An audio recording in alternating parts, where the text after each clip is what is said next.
नववर्षाच्या पार्श्वभूमीवर सांगली पोलिसांचा इशारा, कायदा मोडणाऱ्यावर कठोर कारवाई. सांगली पोलीस दलाकडून जिल्ह्यातील नागरिकांना नववर्षाच्या हार्दिक शुभेच्छा देण्यात आल्या. पोलीस अधीक्षक संदीप घोगे यांनी कायद्याचे पालन करण्याचे व नववर्षी शांततेत व सुरक्षित वातावरणात साजरे करण्याचे आवाहन केले. मात्र कायदा व सुव्यवस्था बिघडवणाऱ्यांवर कोणतीही तडजोड केली जाणार नसून कडक कारवाई केली जाईल, असा स्पष्ट इशारा त्यांनी दिला.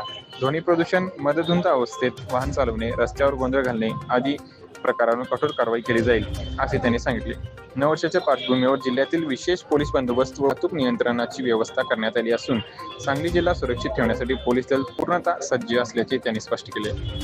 सांगली जिल्ह्यातील सर्व नागरिकांना, जनतेला सांगली जिल्हा पोलीस दलाकडून नवीन वर्षाच्या खूप खूप शुभेच्छा. सांगली जिल्ह्यातील सर्व नागरिकांना नववर्ष पूर्वसंध्येला मी शुभेच्छा देतो.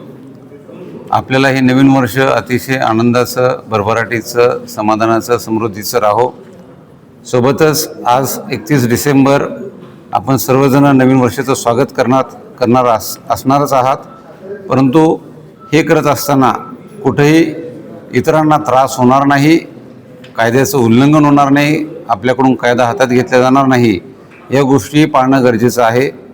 पोलीस विभाग आज ठिकठिकाणी नाकाबंदी लावून बंदोबस्त आम्ही ठेवलेला आहे. कुठेही गैरप्रकार आम्ही घडू देणार नाही आहेत. सोबतच आपलं प्रत्येकाचं सहकार्य त्या ठिकाणी असणं अपेक्षित आहे. जय हिंद.